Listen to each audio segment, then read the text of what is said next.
আল্লাহ পাক তার হাবিব রহমতুল লিল আলামিনের মাধ্যমে জানিয়ে দিয়েছেন। এক সাহাবী রাসূল সাল্লাল্লাহু আলাইহি ওয়াসাল্লামকে জিজ্ঞাসা করেছেন, মা হাক্কুল ওয়ালিদাইনি আলা ওয়ালাদিহিমা। নবীজি গো, সন্তানের মা বাবার উপর কি হক আছে? রাসূলুল্লাহ সাল্লাল্লাহু আলাইহি ওয়াসাল্লাম জবাব দিয়েছেন, ক্বালা, এত বেশি সন্তানের হক মা বাবার উপরই, যদি কোন সন্তান মার বাবাকে খুশি রাখিয়া কবরে যাইতে পারে, সে যদি মৃত্যুবরণ করে আর তার মার বাবা যদি তার উপর সন্তুষ্ট থাকে, তাইলে সে বেহেশতে যাইতে পারবে। নবীজি বলেন, হুমা, মার বাবা সন্তানের জন্য এত গুরুত্বপূর্ণ। হুমা, ওরা দুইজন জান্নাতুকা, তোমার জন্য বেহেশত, ওয়া নারুকা, যদি বেহেশত অর্জন করতে না পারো মা বাবা পাইয়া, ওয়া নারুকা, তাইলে তোমার জন্য ওই মার বাবা দুজখের কারণ হবে। তাইলে বোঝা গেল কি, যার ঘরে মার বাবা আছে তার ঘরে বেহেশত আছে। সুবহানাল্লাহ বলবেন না? আর যার ঘরে মার বাবা আছে তার ঘরে দুজখও আছে। আম্মা বা'দু ফাআউযু বিল্লাহি মিনাশ শাইতানির রাজীম।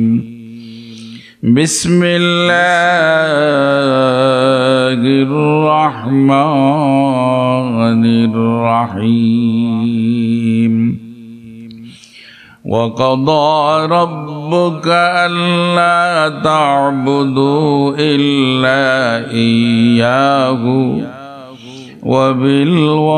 وبالوالدين إحسانا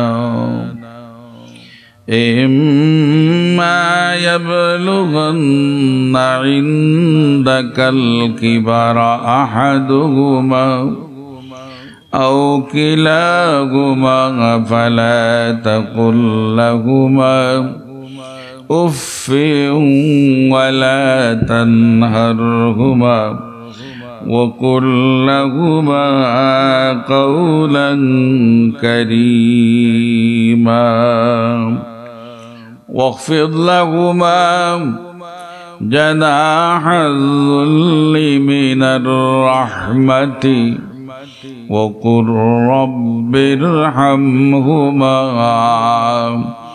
كما ربياني صغيرا صدق الله العظيم وقال رسول الله صلى الله عليه وسلم ما حق الوالدين على ولدهما قال هما جنتك أو نارك أو كما قال عليه الصلاة والسلام وقال الله تعالى في شان حبيبه ومحبوبه مخبرا وآمرا إن الله وملائكته يصلون على النبي يا أيها الذين آمنوا صلوا عليه وسلموا تسليما اللهم صل على سيدنا مولانا محمد وعلى آل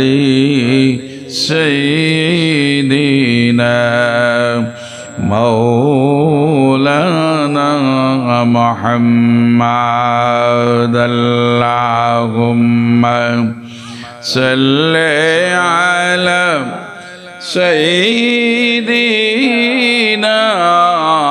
مولانا محمد وعلى آل سيدنا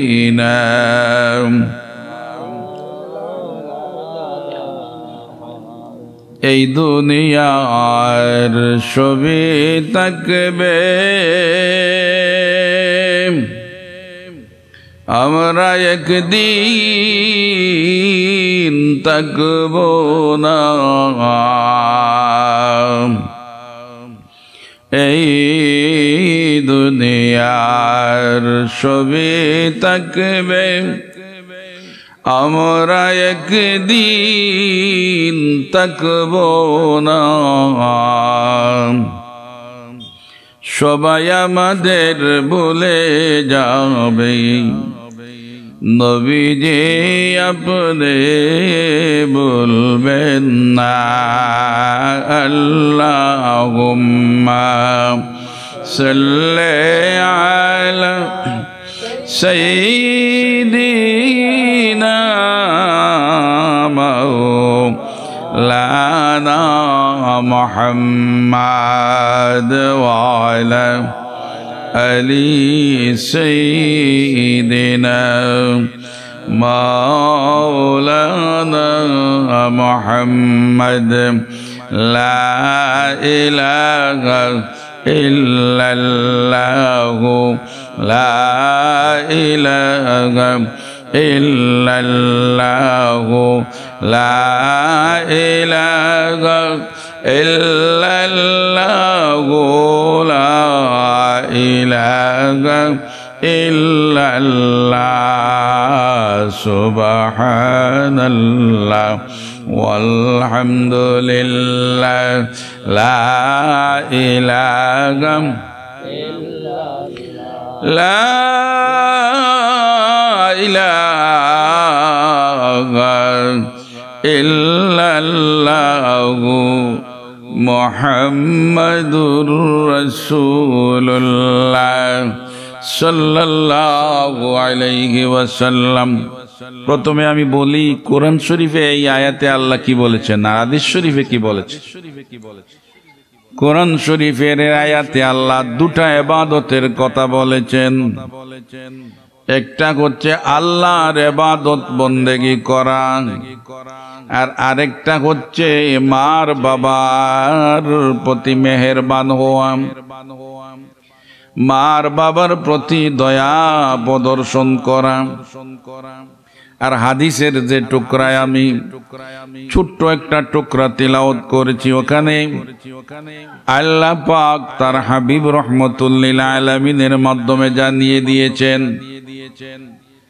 এক সাহাবী রাসূল সাল্লাল্লাহু আলাইহি ওয়াসাল্লামকে জিজ্ঞাসা করেছেন মা হাক্কুল ওয়ালিদাইনি আলা ওয়ালাদিহিমা নবীজি গো সন্তানের মা বাবার উপর কি হক আছে রাসূলুল্লাহ সাল্লাল্লাহু আলাইহি ওয়াসাল্লাম জবাব দিয়েছেন ক্বালা এত বেশি সন্তানের হক মা বাবার উপরই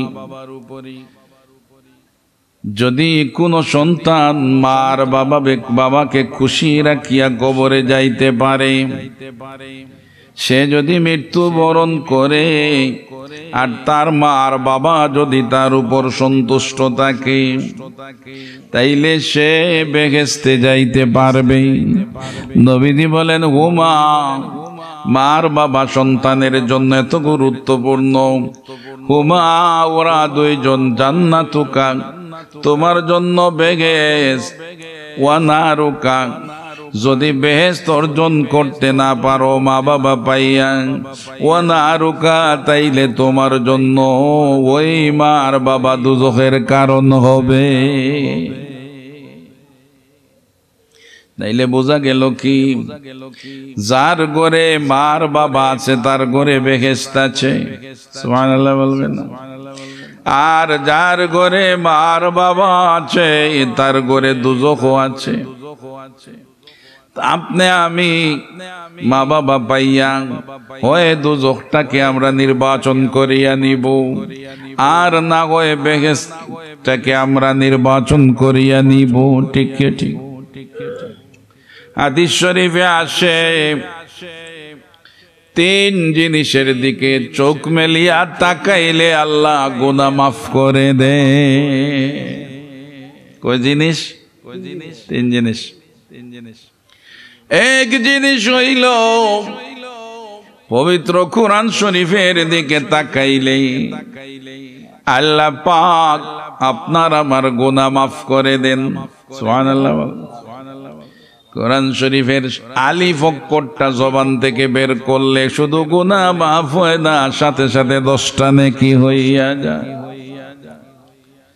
তাই কোরআন শরীফ এমন এক কালাম যে কালামটার দিকে তাকাইলেও সওয়াব হয়। সুবহানাল্লাহ। এজন্য কোরআন শরীফ একটু ব্যতিক্রম হয়ে গেলে যে ধুলাবালি লেগে গেছে কি ঝাড়তে ঝাড়তে আর চুমা দিতে দিতে শেষ নাই। ঠিক ঠিক। সম্মানী জিনিস। কোরআন শরীফ কত সম্মানী জানেন? কোরআন শরীফের সাথে যে জিনিসটা লাগিয়া যায় ওই জিনিসও সম্মানী হইয়া যায়, হয় না? কোরআন শরীফের সাথে মার্গিনের এক টুকরা পুরাতন কাপড় দিয়া যদি কেউ গিলাফ লাগায়, আছে না গরিব পারতেছে না গিলাফ কিনতে, গোরের কাপড় দৌত করে পরিষ্কার করে কোরআন শরীফের গিলাফ বানাইছে। নয়া কাপড় যদি শরীরে লাগায়, একদিন 2 দিন 3 দিন পরলে ময়লা হয়ে যায়, হয় না? ময়লা হইলে পরে যত দামি কাপড় হোক শরীর থেকে খুলিয়া ঘরের মেঝের মধ্যে নিক্ষেপ করে ওই নাও কাপড়টা ধুইয়া পরিষ্কার করে দিবা। ঠিক ঠিক। অথচ কাপড়টা খুব দামি এবং নয়া। কিন্তু কোরআন শরীফের সাথে যদি মার্গিনের পুরাতন এক টুকরা কাপড় গিলাফ লাগিয়া যায়, যত ময়লা হোক ওই কাপড়টা ধোয়ার জন্য মেঝে নিক্ষেপ করে না। ঠিক ঠিক। ভুলবশত যদি পড়িয়া যায় ওই কাপড়টাকে তুলিয়া চুমায় চুমায় ভরিয়া দেয়। একটা মাত্র কারণ, এই কাপড়টা কুরআন শরীফের লাগার কারণে দামি হইয়া গেছে। ঠিক ঠিক। ওই তো আমরা বস্তি পাও লাগাইতেছি, ভালো ভালো জিনিস টাকা দিবা কিনছেন, সোফার ট্রে নাকি, কিন্তু বাজে একটা লাকড়ির টুকরা দিয়া যদি কোরআন শরীফের রেয়াল বানানো হয়, দামি লাকড়ি না, বাজে লাকড়ি, ওই বাজে লাকড়িটার দাম এত বাড়িয়া যায়, পাও লাগানি তো দূরের কথা, নিচে রাখলে ওইটাকে উপরে না উঠাইলে শান্তি মেলে না। কারণ কি? কারণ হইল যত বাদ লাকড়ি হোক না কেন লেগে গেছে কোরআন শরীফের সাথে, এজন্য ওই লাকড়ির টুকরাটা দামি হইয়া গেল। তো 3 জিনিসের দিকে তাকাইলে সওয়াব হয়, জোরে বলেন সুবহানাল্লাহ। কোরআন শরীফের দিকে তাকাইলে সওয়াব হয়, আর পড়লে তো অক্ষরে সওয়াব, জোরে বলেন সুবহানাল্লাহ।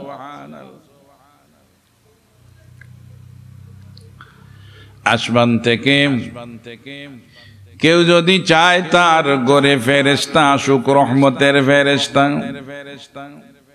রহমতের ফেরেশতা যদি আনতে চায়, আর কোন ঔষধ নাই, একটা মাত্র ঔষধ, ঘরে যদি তিলাওয়াত শুরু করে আকাশের ফেরেশতা ঘরে এসে যাবে। কোরআন শরীফের তিলাওয়াত, আজকাল ঘরে ঘরে তিলাওয়াত নাই। আগে দেখতাম প্রত্যেকটা ঘরে ছোট ছোট বাচ্চা থেকে নিয়ে মুরব্বী পর্যন্ত সবাই কিছু না কিছু একটা সূরা তিলাওয়াত না করলে শান্তি মিলত না। ঘরে ঘরে রহমত ছিল, শান্তি ছিল। ফজরের নামাজ পড়িয়া কিছু না পড়লেও ইয়াসিন সূরা না পড়িয়া কেউ বের হইতো না, কাজে লাগতো না। জোহরের নামাজ পড়িয়া আসিয়া দেখতাম ঘরে মুরব্বী যারা ছিলেন অন্তত কমপক্ষে একটা সূরা তিলাওয়াত করতেন। আসরের নামাজের পর বসিয়া তিলাওয়াত না করলেও হাঁটিয়া হাঁটিয়া একটা সূরা তিলাওয়াত করতেন। মাগরিবের নামাজের পর সূরা ওয়াকিয়া তিলাওয়াত করতেন। এশার নামাজের পর সূরা মুলক তিলাওয়াত করতেন। আর না পারলেও এটা খোরাক হয়ে গিয়েছিল, কোরআন শরীফের কিছু তিলাওয়াত না করলে খাইতে বসতেন না। এজন্য প্রত্যেকটা ঘরে ঘরে রহমত নাজিল হইতো। ঠিক ঠিক ছোটবেলা দেখতাম মাগরিবের আজান হওয়ার পর ছোট ছোট বাচ্চা যারা তারা আদি বিছাইয়া হোক আর যেসা বিছাইয়া হোক সবাই ঘরের বাচ্চা কাচ্চা এক জায়গায় বসিয়া জুড়ে জুড়ে সূরা আলহামদুলিল্লাহ থেকে আলাম তারা পর্যন্ত পড়তো। ছিল না? এই ঘরের বাচ্চাদের পড়া শুনিয়া লাগা ঘরের ছেলে ফেলেরা তারাও তিলাওয়াত জোরে করত। এই বাড়ির তিলাওয়াত শুনিয়া পাশের বাড়ির ছোট ছোট বাচ্চারা তিলাওয়াত করত। যেবেলা আলাম তারা পর্যন্ত তিলাওয়াত শেষ হইয়া যাইত, তখন প্রত্যেকের ক্লাসের বই নিয়ে পড়তে বসত। আসেনি আজকাল এগুলা? নাই। তিলাওয়াত নাই ঘরে ঘরে, এজন্য রহমত চলে গেছে। পবিত্র কোরআন শরীফ তিলাওয়াত করলে আকাশের ফেরেশতারা জমিনে নামে। জোরে বলেন সুবহানাল্লাহ। বিশ্ববিখ্যাত দার্শনিক ইমাম গাজ্জালী রাহমাতুল্লাহি আলাইহি ওনার বিশ্ববিখ্যাত লিখনি ইহইয়াউল উলুমুদ্দিন কিতাবের মধ্যে লিখেন, দয়াল নবীজির এক সাহাবীর নাম উসাইদ ইবনে হুদাইর রাদিয়াল্লাহু তাআলা আনহু। একদিন রাত্রি বেলা সূরাতুল বাকারা লম্বা সূরা তিলাওয়াত করতে বসছেন। দয়াল নবীজির সাহাবী উসাইদ ইবনে হুদাইর রাদিয়াল্লাহু তাআলা আনহু সূরা বাকারা তিলাওয়াত করছেন। যেই রুমে তিলাওয়াত করতেছেন পাশের রুমে ওনার গুড়া বাঁধা ছিল। সাহাবীদের জীবন তো ফাঁকা গড় ছিল না, উষা জাজিমের বিছনা ছিল না, খেজুর পাতার ডাল দিয়া ওয়াল করিয়া মাটির গোড় দিয়ে থাকতেন ওরা। উসাইদ ইবনে হুদাইর রাদিয়াল্লাহু তাআলা আনহু নিরিবিলি বসিয়া সূরা বাকারা তিলাওয়াত করতেছেন। ওনার এক ছেলে ইয়াহইয়া পাশের ঘরে শুয়ে আছেন, পাশে একটা গোড়া বাঁধা। হঠাৎ করে দেখেন ওই গোড়াটা এমন ভাবে উচাটন শুরু করেছে, যেমন শান্তি পাইতেছে না, লাফালাফি শুরু করেছে। উনি চিন্তা করলেন গোড়াটা যেভাবে লাফালাফি শুরু করছে আমার ছেলে ইয়াহইয়াকে পদদলিত করে শেষ করে দিবে। কোরআন শরীফ তিলাওয়াত বন্ধ করিয়া ছেলেকে সেভ করতে গেলেন। কোরআন শরীফ যখন তিলাওয়াত বন্ধ করলেন গোড়াটাও লাফালাফি বন্ধ করিয়া দিল।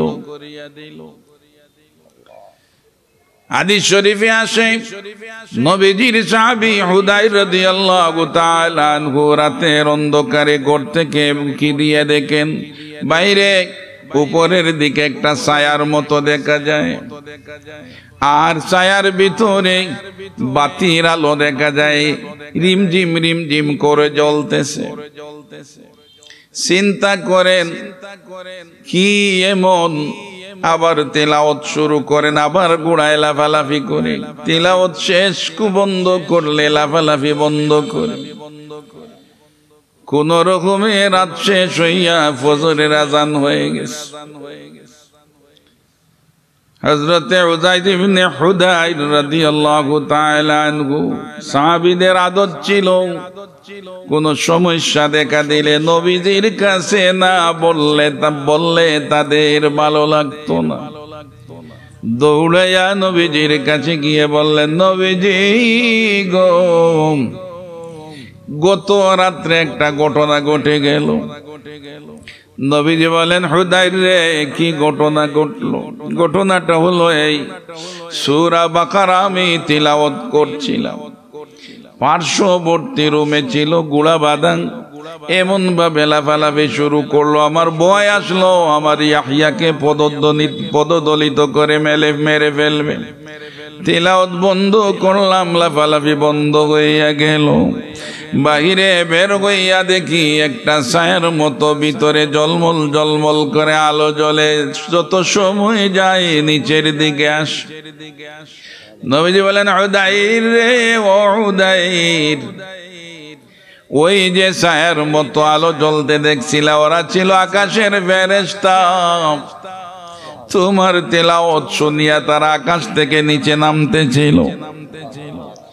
রে হুদাইর, জানিয়া রাখো, তুমি যদি তিলাওয়াত বন্ধ না করতা তাইলে ফেরেশতারা সকাল পর্যন্ত তোমার ঘরে এসে পৌঁছে যেত, আর সকালে মানুষ বের হইলে ফেরেশতার এই আলো দেখে নিত। হাদিস থেকে আমরা বুঝলাম, আকাশের ফেরেশতা জমিনে নামাইতে গেলে কোরআন শরীফের তিলাওয়াত করলে লামানু যায়।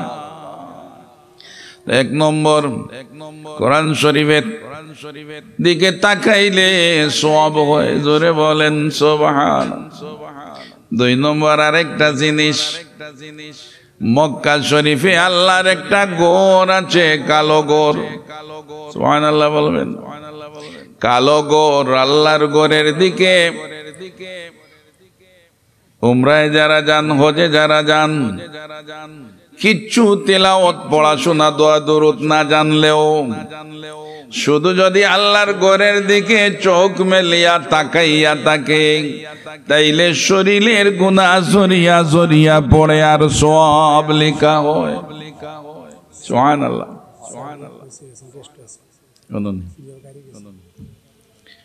আর তিন নম্বর হলো, যার বৃদ্ধ মার বাবা জিন্দা আছেন, সুবহানাল্লাহ বলবেন না, জিন্দা মা বাবার চেহারা মুবারকের দিকে সন্তান যদি দয়ার নজরে তাকায়, সন্তান যদি মার বাবার দিকে রহমতের নজরে তাকায়, একবার যদি দয়ার নজরে বুড়া মা বাবার দিকে সে নেক নজরে তাকায়, হাদিস শরীফে আসে তার আমলনামায় একটা কবুল হজের সওয়াব লেখা হয়। মা বাপ বড় একদম, জোরে বলেন সুবহানাল্লাহ। এজন্য এই হাদিস শরীফে আছে, হুমা জান্নাতুকা ওয়া নারুক, তোমার মার বাবা তোমার জন্য বেহেশত, নতুবা তোমার জন্য দোজখ।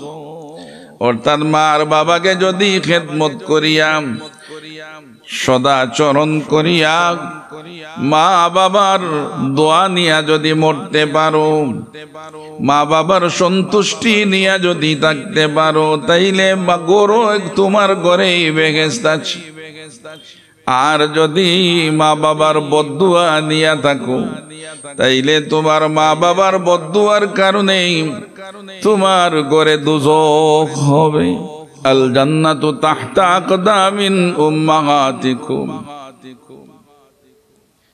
এজন্য এই হাদিস শরীফে এসেছে, তোমার মা বাবার, তোমার মায়ের পদতলে সন্তানের বেহেশত। সুবহানাল্লাহ। তো কোরআনে কারিমের যে আয়াতটা আমি পড়েছিলাম সেই আয়াতে দুইটা ইবাদতের কথা আল্লাহ ঘোষণা করেছেন, ওয়া কাদা রাব্বুকা আল্লা তা'বুদু ইল্লা ইয়্যাহু ওয়া বিল ওয়ালিদাইনি ইহসানা।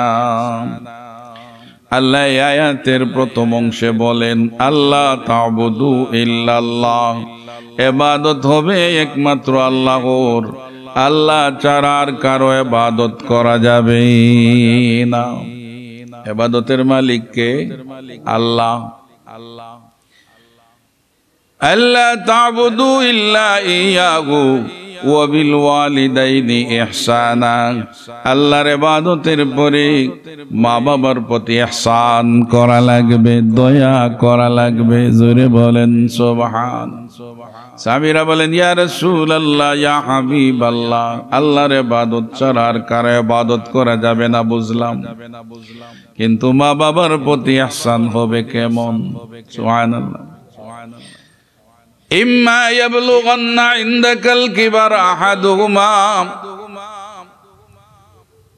ইম্মা ব্যাখ্যা করে আল্লাহ বুঝাইয়া দিচ্ছেন মা বাবার ইহসান কেমনে করবেন।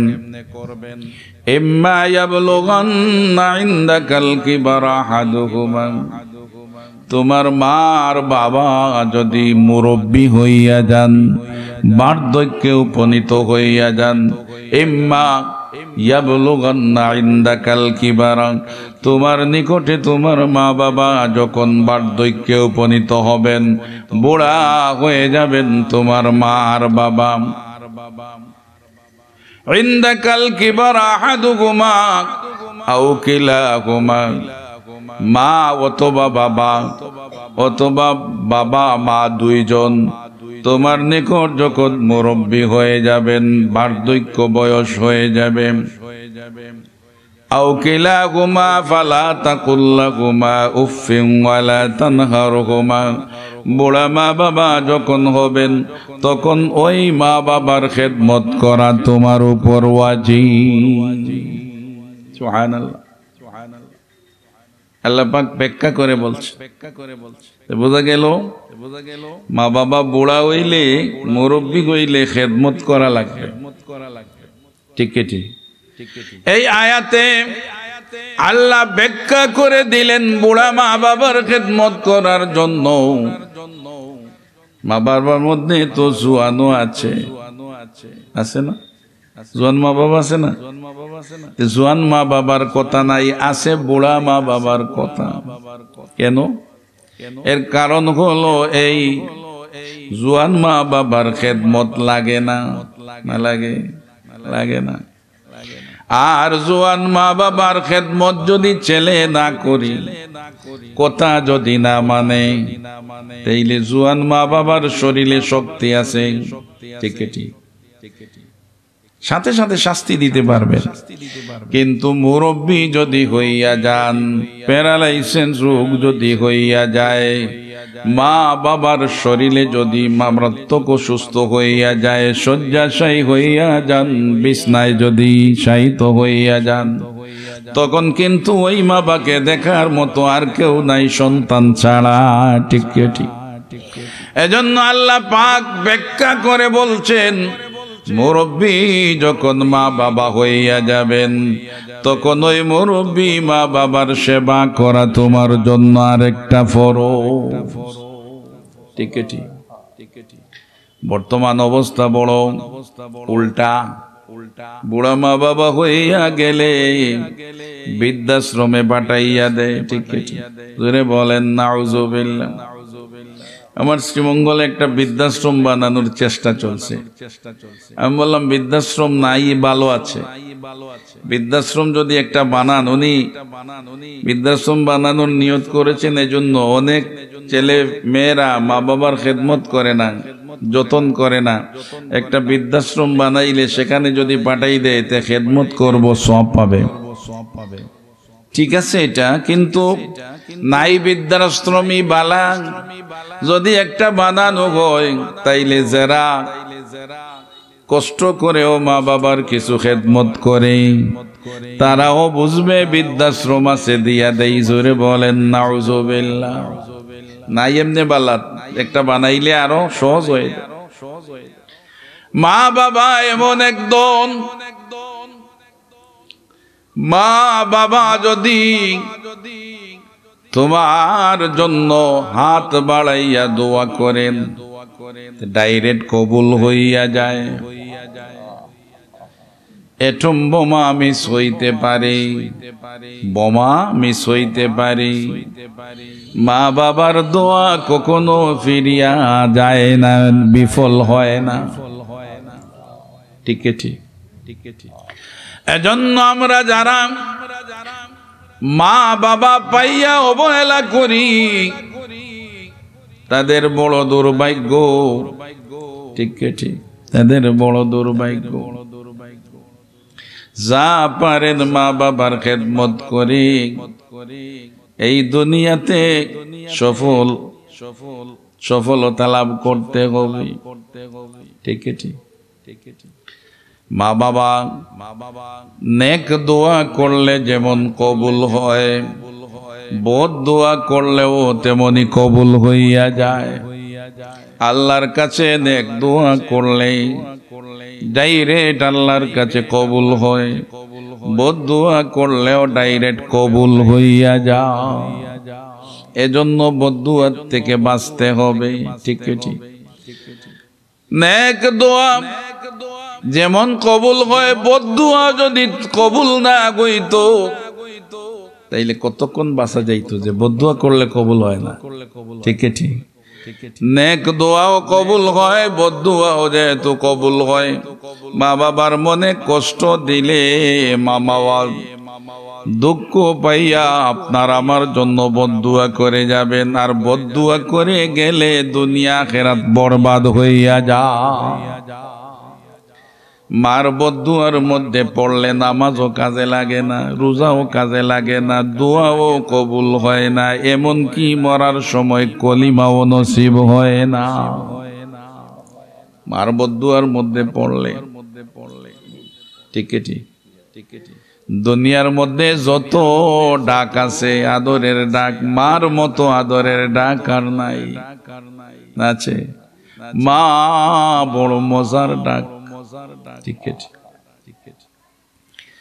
মা আপনাকে আমাকে ছোট্টবেলা যখন আমাদের হাত তাকিয়াও ছিল না, পাও তাকিয়াও ছিল না, কথা বলতে পারতাম না, তখন আমাদের মা বাবা আমাদের জন্য বড় কষ্ট করেছেন। ঠিক ঠিক।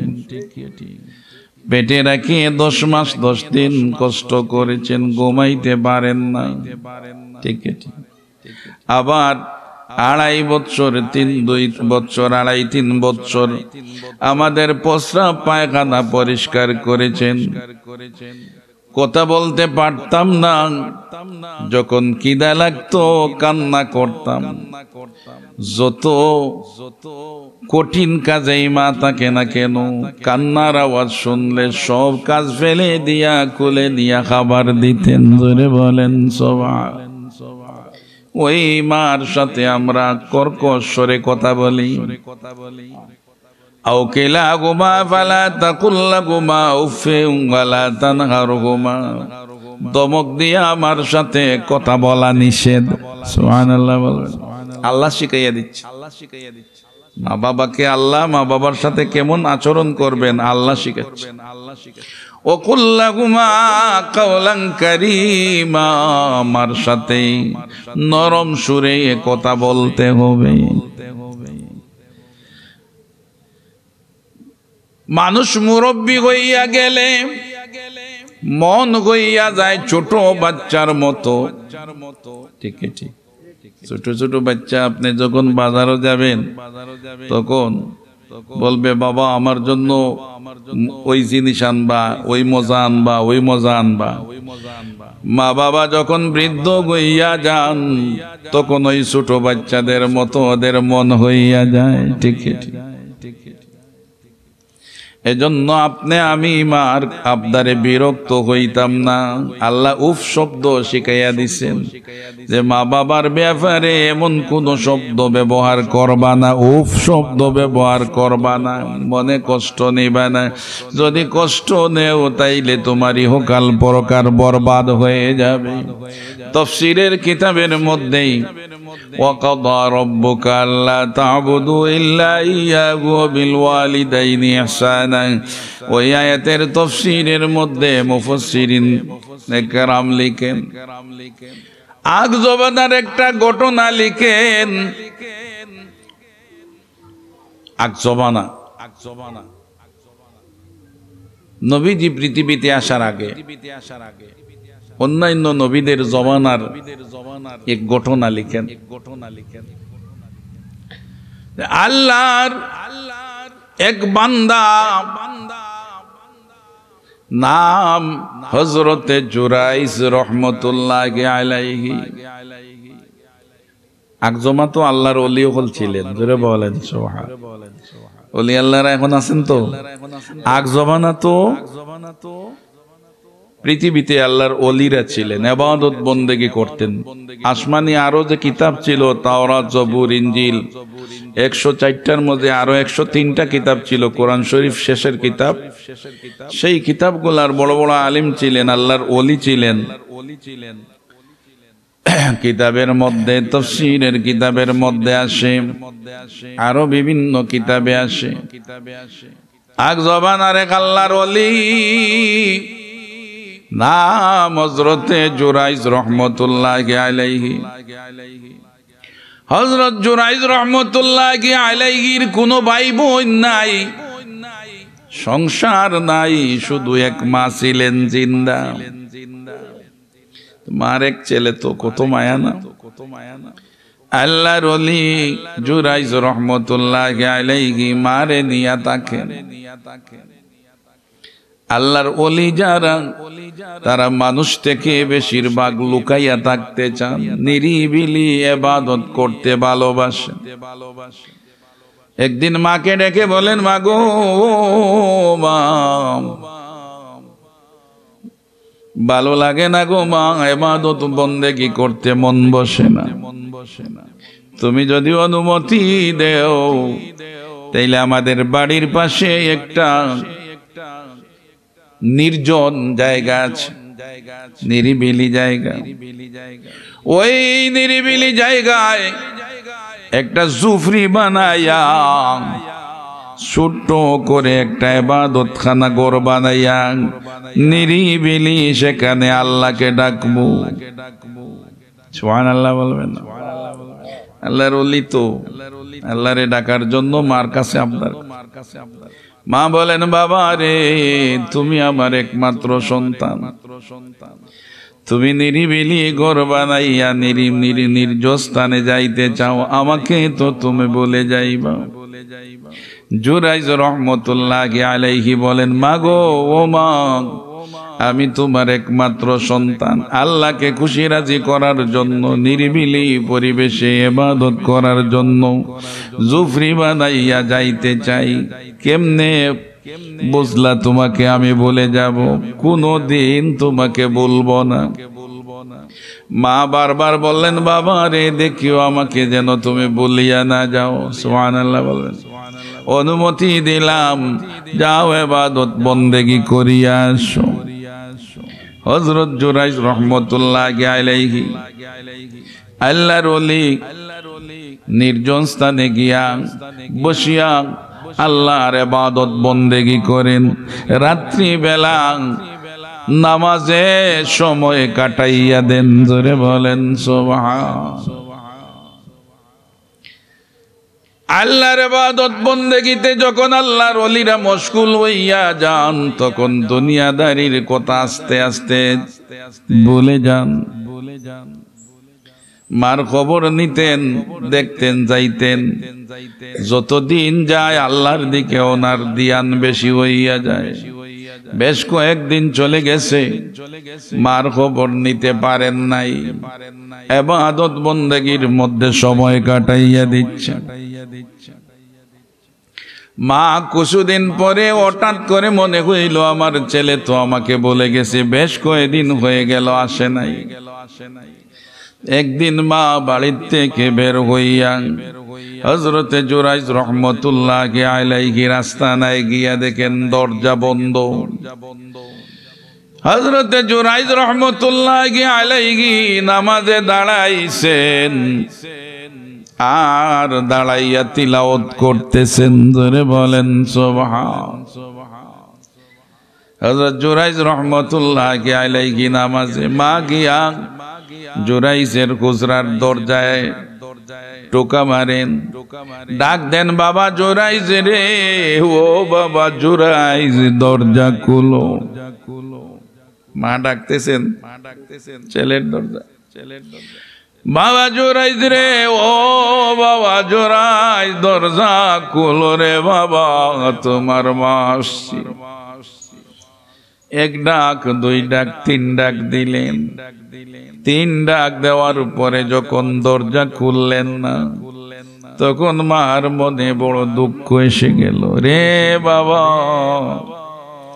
তুমি তো আমার ছেলে, যে ছেলেকে 10 মাস 10 দিন পেটে ধারণ করেছিল, তুমি তো আমার ছেলে, আমার নারী কাটা দোন, তোমাকে না খাইয়া আমি খাওয়াইছিলাম, তোমাকে আরো 2.5-3 বছর বুকের দুধ পান করাইছিলাম, প্রস্রাব পায়খানা পরিষ্কার করেছিলাম।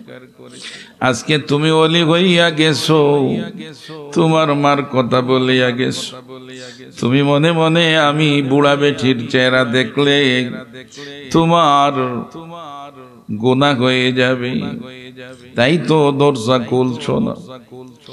চোখের পানি ছাড়েন আর উপরের দিকে হাত বাড়াইয়া বলেন, আল্লাহ গো, ওই ছেলের জন্য আমি যা করলাম, আজকে ছেলে তোমার মায়ার অলি হয়ে গেছে, জন্য আমার চেহারার দিকে তাকাইতে রাজি না।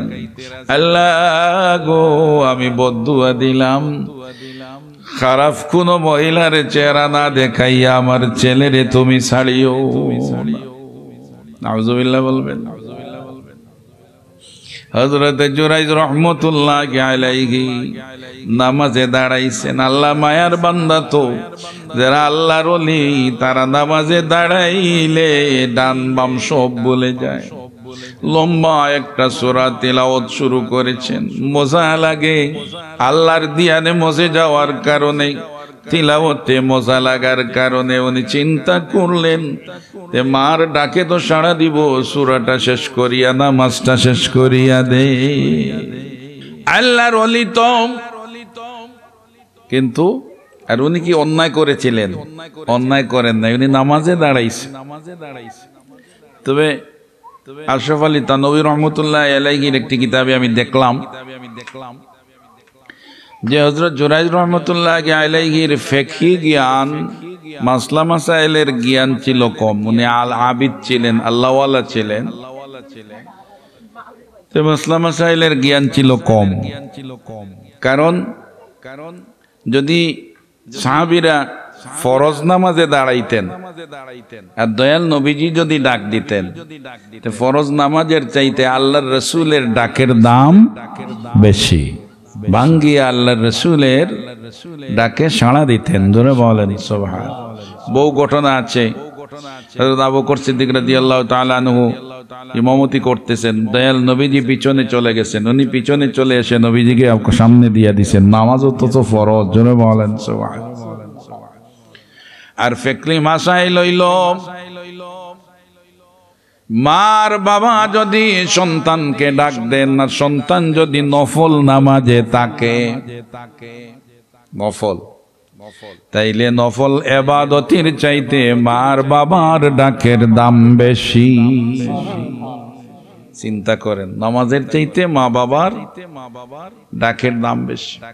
হযরত জুরাইজ রহমতুল্লাহি আলাইহির ফিকহি জ্ঞান কম ছিল। আশরাফ আলী থানভী রহমতুল্লাহি আলাইহি লিখেছেন, যার কারণে উনি নফল নামাজ পড়তেছেন, মার ডাকে সাড়া দেন নাই।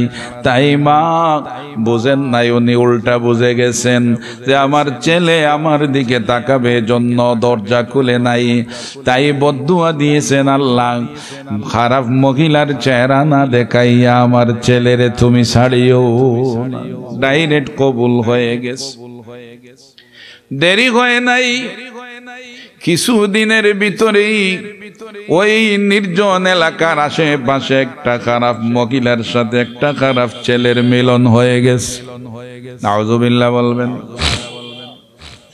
মিলন হইয়া অবৈধ জারজ একটা সন্তান জন্মগ্রহণ করছে।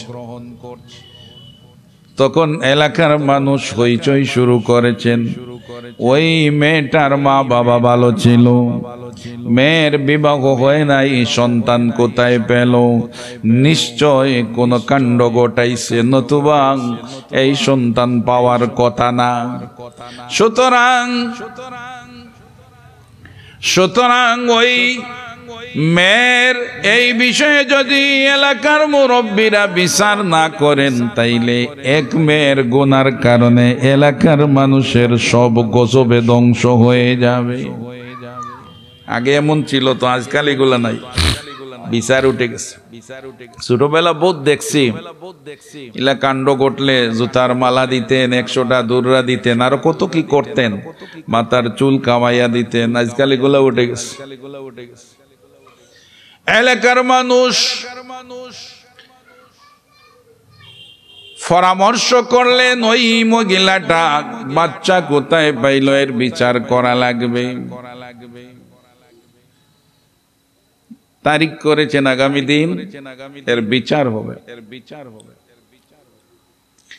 মহিলা তো ওই সন্তান পাইল কই বলবে?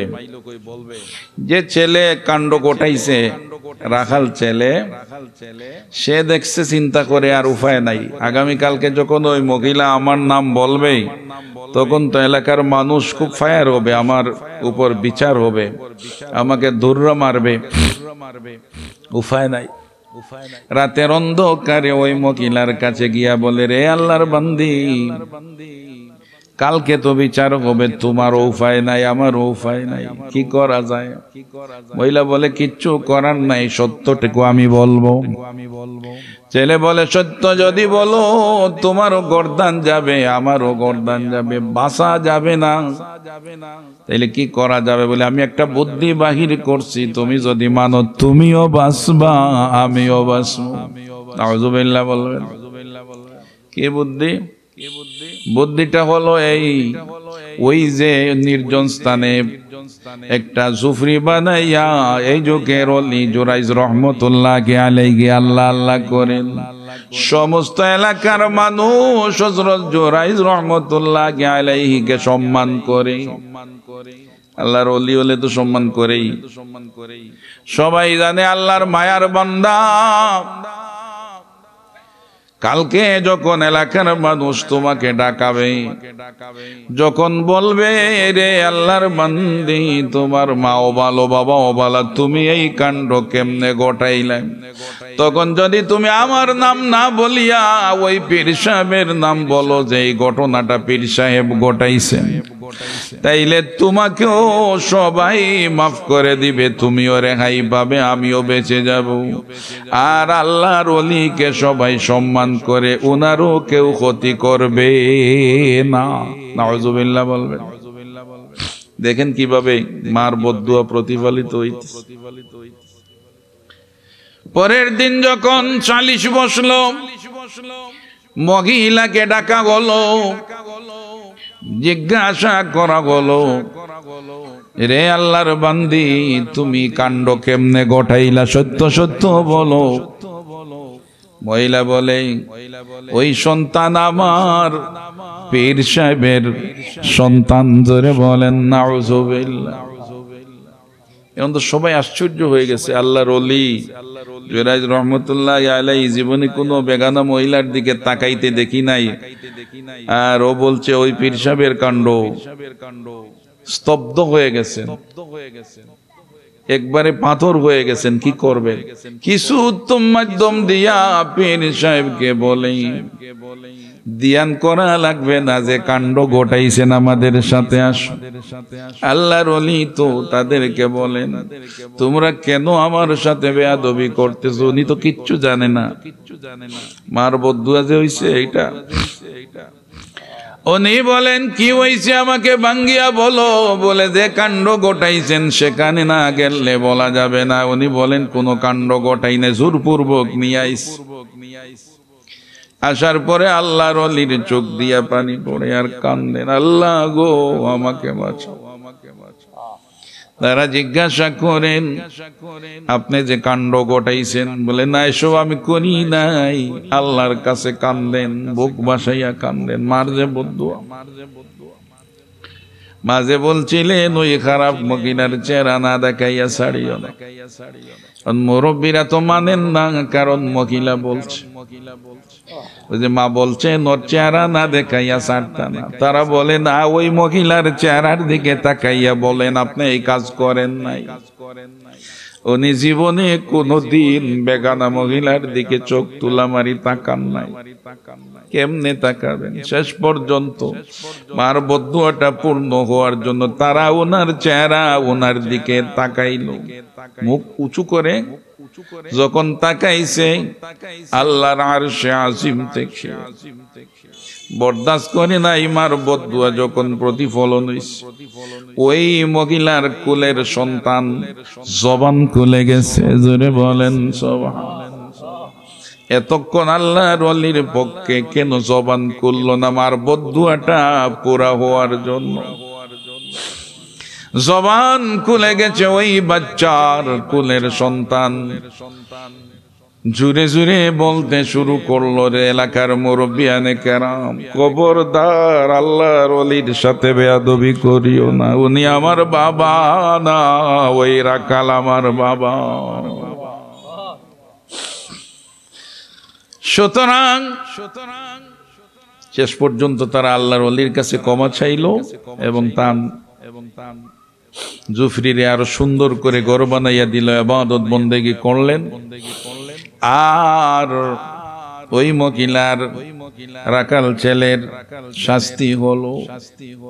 হইলে কি হবে? মার বদুয়াটা তাকে তো বাঁচতে পারলেন না আল্লাহর ওলি। এজন্য খবরদার, খবরদার।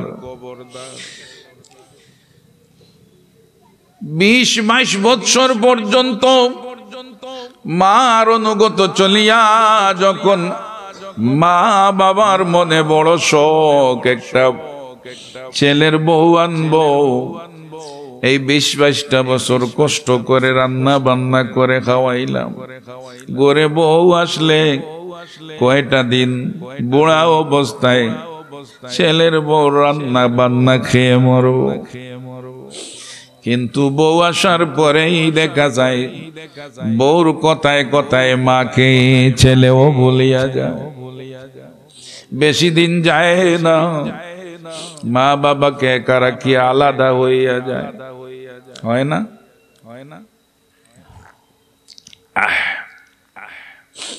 মা বাবা এমন এক জিনিস বুঝতে দেয় না যে তুমি ছেলে এবং ছেলের বউর উপর রাগ, এটা বুঝতে দেয় না। দিনের বেলা সহ্য ধৈর্য করিয়া চলে, তুমি টেরি পাইবা না। রাতে যখন তোমরা ঘুমাইবা আরামে, মার চোখে ঘুম আসে না, কারণ এই কলিজার টুকরা বাচ্চাটা অন্তত আমাকে বলা ঠিক হয় নাই। এতদিন আমার কথায় চলতো, বিয়া শাদী দেওয়ার পরে তার বউকে প্রাধান্য দেওয়া শুরু করলো। টেরি পাইবা না। রাত যখন গভীর হবে তখন একা একা চোখের পানি ছেড়ে ছেড়ে কাঁদবে আর বলবে, কি না করলাম ওই ছেলেটার জন্য। তুমি টেরি পাবে না, তোমাকে বুঝতেই দিবে না। মা, সব মা সমান না। বুকের যন্ত্রণা বুকে চাপাইয়া রাখিয়া রাত্রিবেলা কাঁদবে আর বলবে, আল্লাহ গো, কি না করলাম ওই সন্তানের জন্য। আজ ছেলে সুন্দরী বউ পাইয়া আমাকে কষ্ট দেওয়া শুরু করলো। তোমার নামাজ রোজা ইবাদত বন্দেগী কোনোটাই কাজে লাগবে না।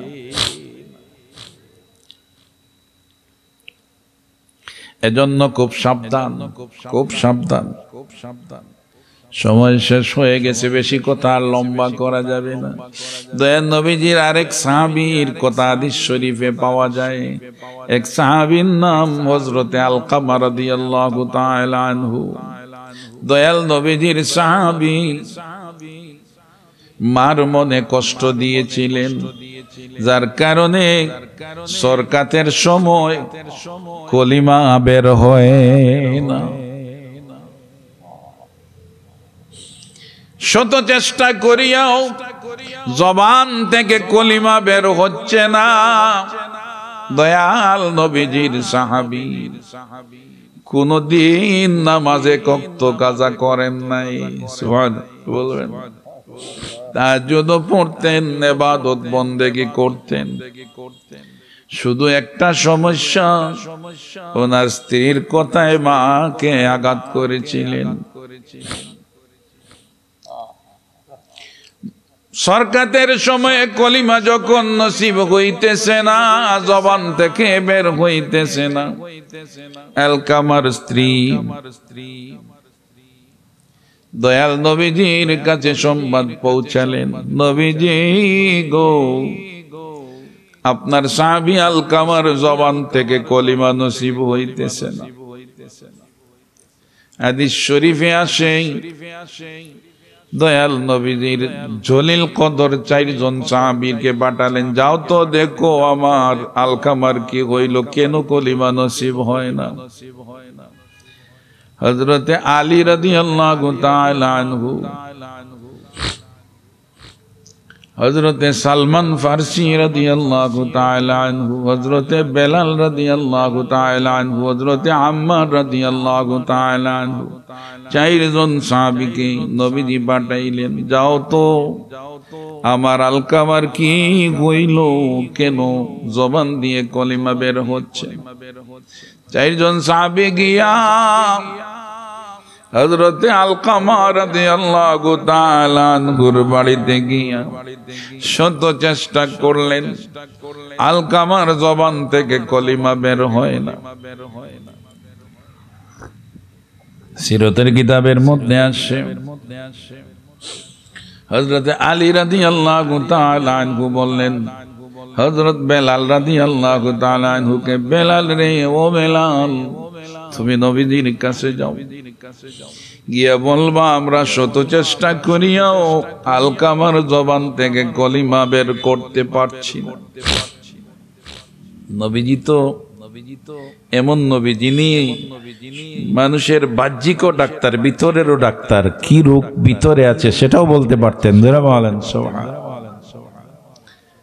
দয়াল নবীজি চিন্তায় পড়িয়া গেলেন, বেলালকে জিজ্ঞাসা করেন, বেলাল রে, ও বেলাল, আমার আলকামার মা বাবার মধ্যে কেউ জিন্দা আছেন নি জানোনি?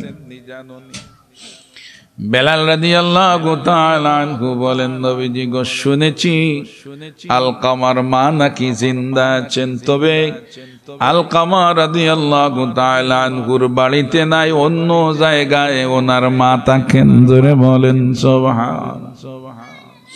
নবীজির বুঝতে বাকি রইল না, নিশ্চয় মার কোনো বদদুয়া আছে। নবীজি বললেন, বেলাল তুমি যাও, আলকামার মার কাছে গিয়ে আমার সংবাদ সালাম দিও, আর বলিও যদি সম্ভব হয় আমার লোকে দেখা করো।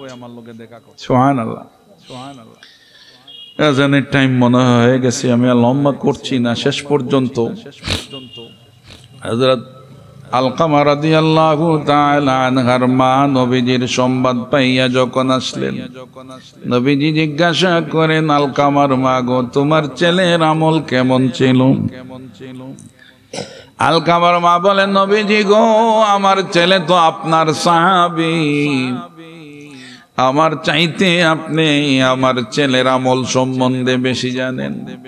আপনি যখন আমাকে জিজ্ঞাসা করছেন, তাইলে শুনেন, আমার ছেলে 5 ওয়াক্ত নামাজ তো আপনার সাথেই পড়তো, আমার ছেলে তাহাজ্জুদ মিস করতো না, দান খয়রাত করার সময় এমন ভাবে দান খয়রাত করত, যে চাইতো তাকে দান করত, একবার গনিয়াও দেখতো না পকেটে কত রইল আর কত দিল। এত দানশীল ছিল। আজানের টাইম হয়ে গেছে না বাকি? যেন আমি শেষ করে দেই, তুমি যেন আজান দিলেই বা অন্য দিবে না আজান। তো শেষ কথা হচ্ছে, তখন জিজ্ঞাসা করলেন আলকামার মা, তোমার ছেলের উপর তোমার মন কেমন? বলতেই উনি কান্না শুরু করলেন। একটা তফসিরে কিতাবে দেখলাম আমি, কাদের কাপড় সরাই একটা কালো দাগ দেখাইয়া বললেন তার স্ত্রীর কথায় আমাকে একটা আঘাত করেছিল, এখনো দাগ আসছে, এজন্য আমি সন্তুষ্ট হইতে পারি না। নবীজি বোধ বুঝালেন, উনি শুধু কান্দেন। বললেন, তুমি যদি তোমার ছেলেকে মাফ না করো, ইবাদত কাজে লাগবে না, দুজখের আগুনে জ্বলা লাগবে। দুনিয়ার আগুনের চাইতে দুনিয়ার আগুন কোটি কোটি গুণ বেশি পাওয়ারফুল। তুমি মাফ করে দাও। উনি কান্দেন, মাফ করতে চান না। শেষ পর্যন্ত সাহাবীদেরকে বললেন, রে আমার সাহাবীরা, লাকড়ি একত্র করে আগুন জ্বালাও। লাকড়ি একত্র করলেন, আগুন জ্বালাইলেন, বললেন আলকামাকে আগুন দিয়ে জ্বালাইয়া দিব। হযরতে আলকামার মা নবীজির কাছে বলেন, নবীজি গো, ওই ছেলে আমাকে যত আঘাত করুক, আমি ওই ছেলেটাকে 10 মাস 10 দিন পেটে ধারণ করেছিলাম। ও আমার নারী কাটা সন্তান, যত অন্যায় করুক না কেন, আমার ছেলেকে, কলিজার টুকরাকে আমি অন্তর থেকে ভালোবাসি, ওকে আমার সামনে আগুনে ফেলতে দেব না। হাদিসের ব্যাখ্যায় লেখা হয়, তখনই আলকামার মা একবার উপরের দিকে তাকান, আর একবার ছেলের চেহারার দিকে তাকান, আর একবার নবীজির চেহারার দিকে তাকান, আর বলেন, নবীজি গো, উপরে আমার আল্লাহ সাক্ষী আর আমার সামনে আপনি সাক্ষী, আমি আমার ছেলেকে এই মুহূর্তে মাফ করিয়া দিলাম।